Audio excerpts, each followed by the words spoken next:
"Don't open the red box." That is what my housekeeper whispered in my ear on the night of my birthday. Before I even begin, tell me where you are watching from, because I want to know how far this story will travel. How many strangers will sit in silence as they hear what my own blood did to me? She knew something was hidden, something poisonous, and in that instant, the sweetness of the night began to rot inside me. My name is Margaret Whitmore. I am 69 years old, a widow and a mother. People see me as composed, the kind of woman who wears pearls even when no one is looking, the kind of woman who folds her napkin perfectly after dinner. But what they don't see is the weight I carry, the betrayals, the lies, the endless disappointments. That night should have been about love and celebration. Yet beneath the glow of candles, I felt the shadows pressing closer. The house was alive with chatter, polished glasses clinking, and music drifting faintly from the piano in the corner.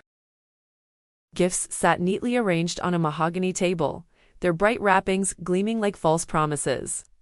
I remember the scent of roses filling the air, chosen by my daughter to honor tradition. But even the flowers seemed too heavy, as if they too carried secrets. I moved through the room like a hostess in a dream, smiling, nodding, all the while waiting for something I could not name. It was then that Elaine, my housekeeper of more than 20 years, leaned in. Her breath trembled when she spoke, her hand brushing mine as though delivering contraband. "Don't open the red box," she said. Her eyes darted toward the table where the gifts lay, and in them I saw terror, not superstition, but knowledge. I wanted to question her, but the moment I turned my head, the room swallowed me again in laughter and expectation. My daughter Rachel was nearby, radiant in her emerald dress, laughing with guests as if nothing in the world could shatter her composure. She has always been the strong one, the one who holds her chin high and believes truth is stronger than deceit. Yet even she in that moment was blind. I studied her face and thought of all the times I shielded her from pain, and I realized with dread that tonight she would not be shielded. I reached for the red box. It was small, neatly wrapped with a black ribbon, out of place among the golden paper and silver bows of the other gifts. My hand trembled as I touched it, but I forced myself to lift it and slide it toward Rachel. "Take this one," I said, almost daring fate to reveal itself. She looked at me, curious, her smile faltering ever so slightly. None of us knew that what waited inside would turn the night into a wound that time could never heal. Rachel held the box in her hands as though it were nothing more than another trinket, unaware of the weight I had just shifted onto her shoulders.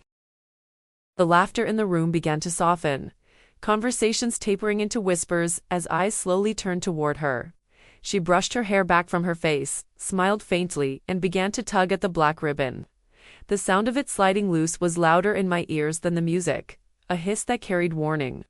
Elaine's gaze never left the box. From across the room, she looked pale, her fingers twisting the fabric of her apron, her body tense as if she might run forward and snatch the package from Rachel's hands. But she stayed rooted to the floor, caught between duty and fear. I read her silence like a confession. Whatever was inside that box, she already knew it, and she dreaded the moment of exposure. That knowledge tightened my throat with dread. Rachel laughed again, softly this time, trying to shake off the sudden quiet that blanketed the room. She turned to me and asked, "Is this from you, Mother?" Her voice carried an edge of uncertainty, like a woman stepping onto a frozen lake, unsure if the ice will hold. I shook my head slowly, my pearls heavy against my neck, and answered, "No, my dear, not from me." Those words hung in the air, heavier than lead, and I saw her smile falter. The wrapping tore, red paper splitting open like a wound, and I wanted to stop her, to snatch it away, to end the performance before the curtain lifted. But I stayed still, because something inside me whispered that the truth could no longer be buried. All my life I had been told that silence protected dignity, that secrets kept families strong. Yet, in that moment, I knew silence was the poison that had been killing us slowly. Gasps rippled as Rachel lifted the lid. The contents were not jewels, nor photographs, nor letters of love, but something far darker. Her face drained of color as she looked down, her breath catching as if the air had turned solid in her lungs. She whispered one word, barely audible, before she slammed the lid shut again. And in that instant, I understood that whatever had been hidden was now alive between us all. And nothing would restore the room to innocence. The guests looked from Rachel to me, suspicion dancing in their eyes, eager to assign blame, to find the villain before the story even ended. And perhaps that villain was me. Perhaps by pushing the box toward my daughter, I had set into motion the collapse of everything I had tried to protect. But I also knew this: what was inside belonged to more than just her. It belonged to all of us, and it would unravel our name piece by piece. Stay with me, because what came next is the reason silence turned into vengeance, and why you must hear every word of it until the end. Rachel's hands trembled as she pushed the box back toward me, her knuckles pale against the crimson lid. I had seen fear on her face before, but never like this. Her eyes, wide and glassy, refused to meet mine, as though the truth inside had tainted her. A single tear formed at the corner of her eye before she quickly blinked it away, determined not to unravel before so many prying eyes.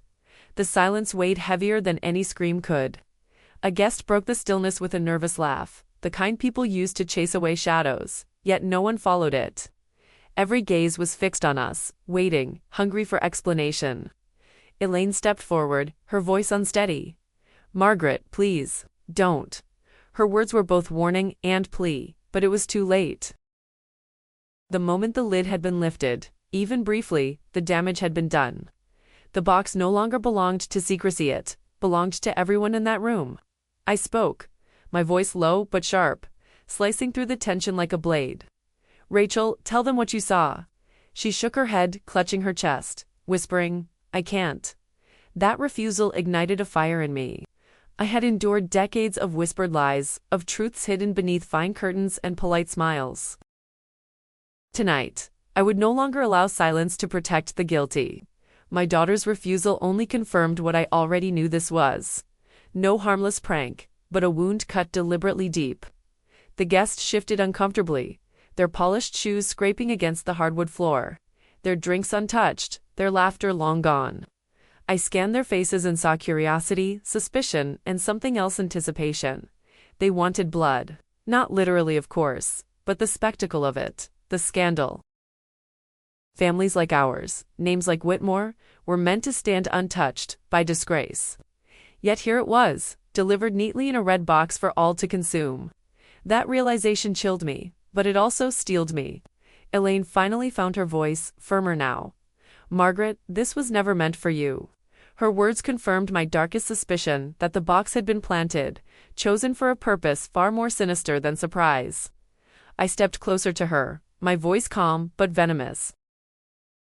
"And yet, here it is, in my house, on my night.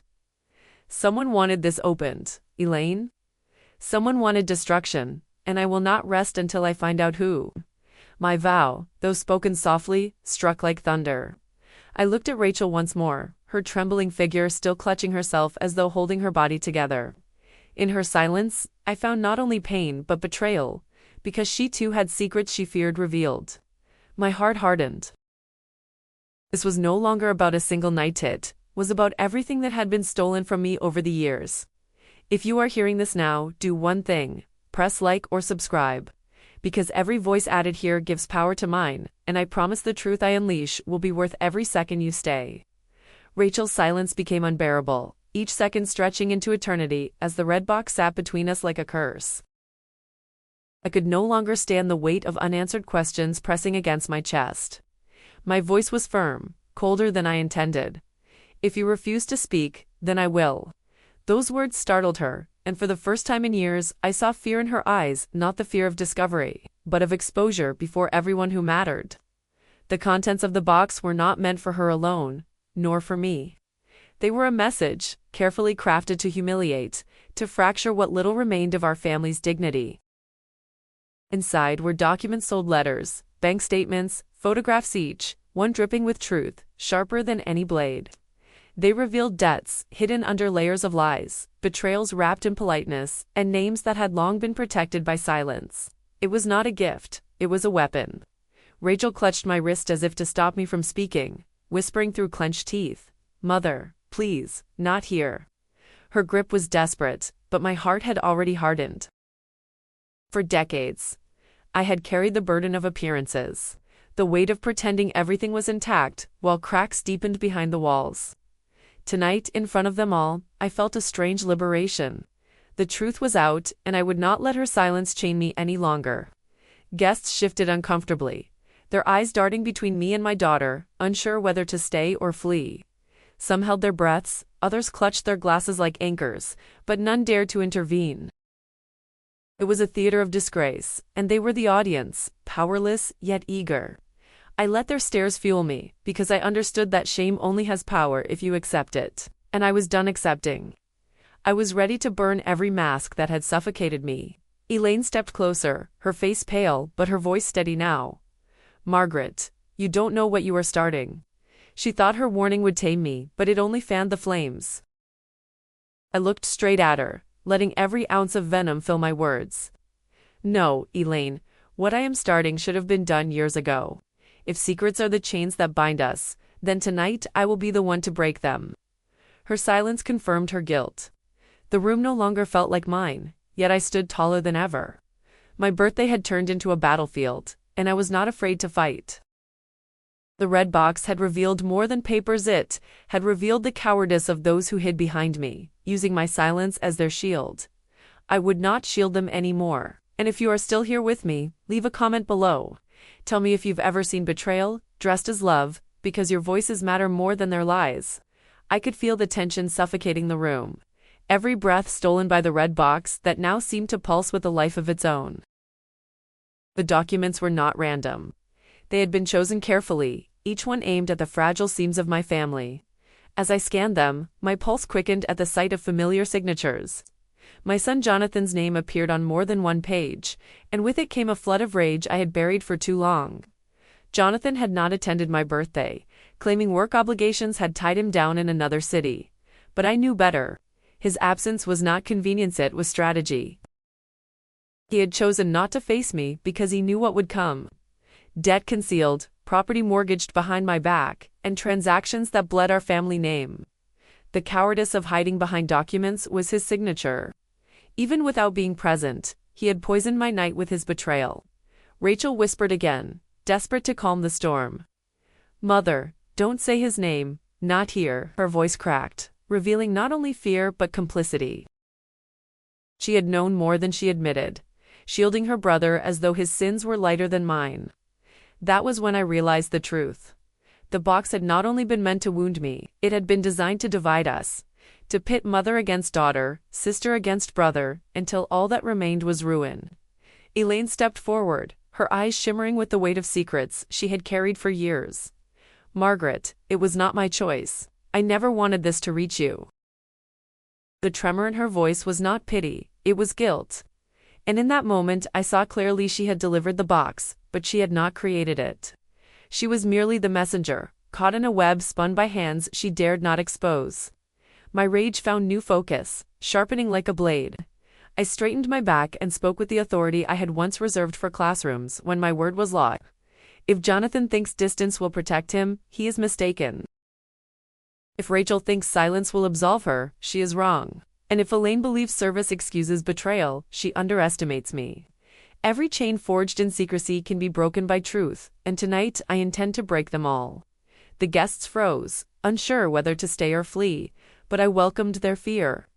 The celebration had turned into trial, and I was both judge and executioner. My birthday was no longer a gathering, it was a reckoning. I looked at Rachel, at Elaine, and at the empty chair where Jonathan should have sat, and I felt my heart turn to stone. Vengeance had become my only gift to myself that night. And if you are still with me, subscribe now, because this story is only beginning, and I promise you the fire will burn hotter with every word. The weight of Jonathan's absence became heavier with every second, his name now poisoning the air.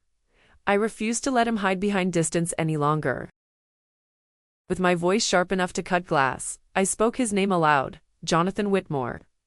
The reaction was immediate, gasps, murmurs, eyes widening as if I had summoned a ghost. Rachel flinched, Elaine lowered her head, and the guests leaned closer, desperate to devour the scandal. I knew then that silence was no longer an option. Rachel whispered harshly, "Mother, stop, you'll ruin us." Her attempt at restraint only deepened my fury. "Ruin us." I spat the words back, each syllable drenched in contempt. "He has already ruined us. His debts, his cowardice, his betrayal hidden under our roof, under our name. Do not speak to me of ruin, Rachel, speak to me of truth. She turned pale, her lips trembling, unable to deny what she had hidden for him. Her silence was confession enough. Elaine finally raised her voice, trembling but audible. Margaret, Jonathan is still your son. Think carefully before you destroy him. I laughed, bitter and sharp, a sound that silenced even the whispers of the guests. Destroy him. He destroyed himself the moment he betrayed me, betrayed all of us. Blood may bind us, Elaine, but it does not absolve sin. My words struck her like blows, and she shrank back, ashamed yet unwilling to admit her role in delivering his poison. The room had become a trial, and I, its judge. I listed every piece of evidence, the forged signatures, the hidden debts, the reckless contracts. Each word was a lash across the invisible skin of my absent son, each revelation a nail in the coffin of his reputation. The guests listened, horrified yet enthralled, their wine forgotten, their plates untouched. The birthday feast had become a funeral for illusions, and I presided over it with righteous vengeance. Rachel broke down, her voice cracking as she pleaded. Please, Mother, not here, not like this. But I was beyond pity. You chose silence, Rachel. You chose to protect your brother while he carved our name into disgrace. I raised you to be strong, but tonight you chose weakness. My anger was no longer quiet. It thundered through every corner of the room, exposing wounds that had festered for years. She wept openly, her emerald dress darkened by tears. The night was no longer a celebration, but I felt stronger with every word I unleashed. Betrayal had always stalked me from the shadows, but now I dragged it into the light for all to see. Jonathan might not have been in the room, but he could no longer hide from judgment, and Rachel could no longer shield him. If you are still listening, share this story, spread it wide, because betrayal thrives in silence, and silence ends tonight. I felt a strange calm settle over me as the storm inside the room reached its peak. Rage no longer consumed me. Wildly it sharpened me, carved me into something precise and unyielding. Vengeance was no longer a thought, but a plan, one that had been writing itself in silence for years.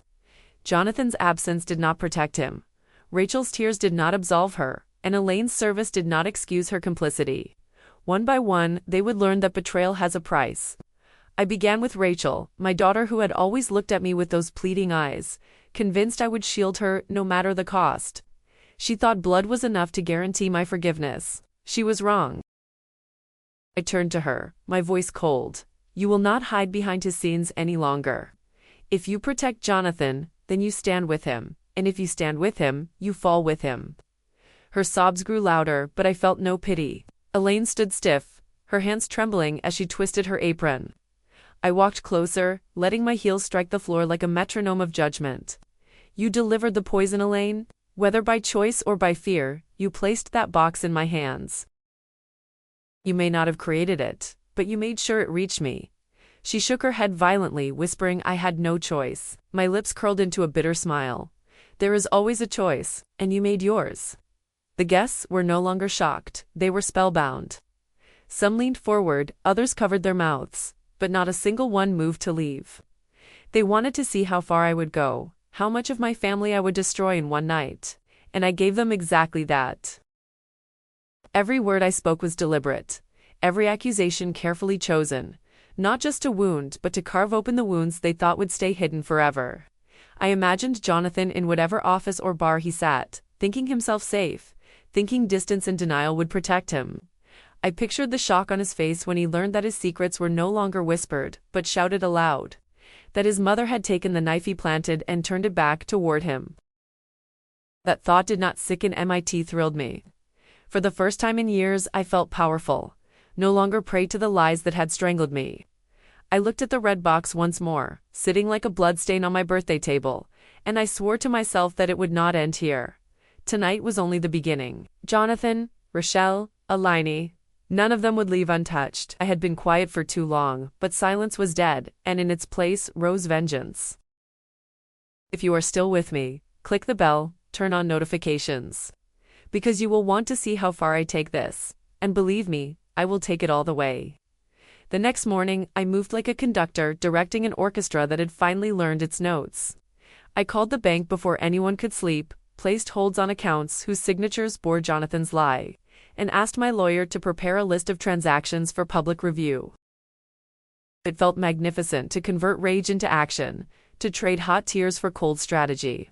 People think revenge is about rage alone, but the sweetest vengeance arrives precise, legal, and impossible to ignore.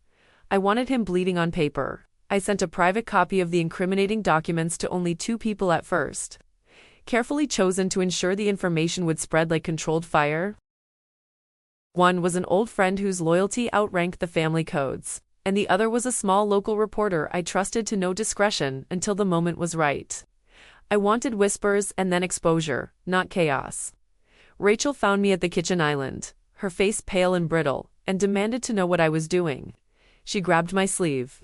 "Mother, you cannot go public," she hissed, eyes wide with panic. I removed my arm gently but with authority and said, "If hiding him was your choice, then you will live with the consequences." Her breath hitched, and she looked away. She had pleaded for secrecy, with that same trembling voice, and I had granted it. But my grace had been repaid with betrayal. I would not undo what she had done. She needed to choose a side now. Elaine protested in that small voice she always used for chores and errands. "Margaret, you will ruin everything," she begged. Her hands were no longer steady, and in them I imagined the red box sliding from her apron to my palm like a confession. I watched her shrink beneath the weight of her own complicity. Whether born of fear or favor, her choice had wounded me. I told her plainly, "You delivered the match. Now you will watch the fire and answer for it." She could not meet my eyes. I engineered small cruelties that felt exemplary rather than petty. I called our accountant and asked for an audit, timed to leak to the right ears. I arranged for Jonathan's business contacts to receive innocuous, polite notes reminding them of pending obligations. I made phone calls that sounded casual but were carefully loaded with facts only. Someone with access to our ledgers could know. Each move was surgical. The goal was not spectacle alone but to dismantle the scaffolding that had supported his lies. By dusk, the household had become a map of my intentions, each room a marker of what I planned to expose next. The guests left in clusters, gossip already budding like bruises, and Rachel retreated upstairs to face the truth she had refused to speak aloud. I stood in the doorway and watched the red box on my table, like a small altar to justice. My heart wrapped in a cold satisfaction I had not felt in years. Save this video, bookmark it, because the truth is only beginning to unfold, and you will want to return. The news spread faster than I anticipated. Within 2 days, Jonathan's name appeared in whispers at the country club, in questions at his office, and finally, in headlines that stripped the Whitmore facade bare. Each article was a blade, carving away the illusions he had wrapped himself in.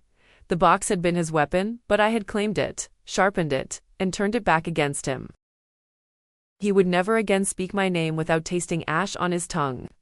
Rachel confronted me in the study, eyes swollen, voice cracked. "You've destroyed him," she sobbed.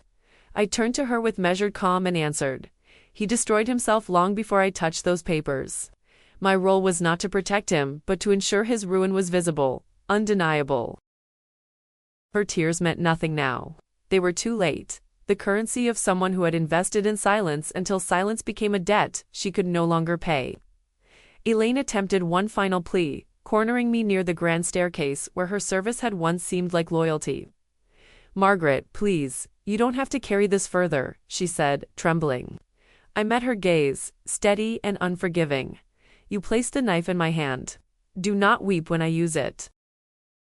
Her knees buckled at my words, and in that moment, she knew her place in this betrayal was carved in stone. There would be no return to trust. I no longer cared for the judgment of neighbors or the pity of friends. The Whitmore name had already been stained. Now it would be reforged in fire. Better to be feared than pitied. Better to be spoken of in whispers than ignored. For decades I had lived for appearances, for harmony, for peace. But peace had been their mask, not mine. Vengeance revealed my true face, and I wore it proudly, a crown of cold resolve that suited me more than pearls ever did. Jonathan called me once, his voice hoarse, demanding why I had chosen to destroy him. I listened in silence, savoring each word of his desperation, and when he finished, I spoke only one truth. "You opened the box the moment you betrayed me. Do not cry now that the lid has closed upon you. His line went dead, his silence my victory. In that void, I felt not guilt, but justice delivered, precise and irrevocable. As the house settled into night, I looked at the red box still resting on the table, its ribbon frayed, its paper torn. It had begun as a warning, a curse whispered into my ear, but it ended as the instrument of my deliverance. Family is not always love. Sometimes it is the battlefield where only the ruthless survive, and so I survived. Tell me in the comments, what would you have done in my place? Because betrayal is universal, but vengeance, that is a choice.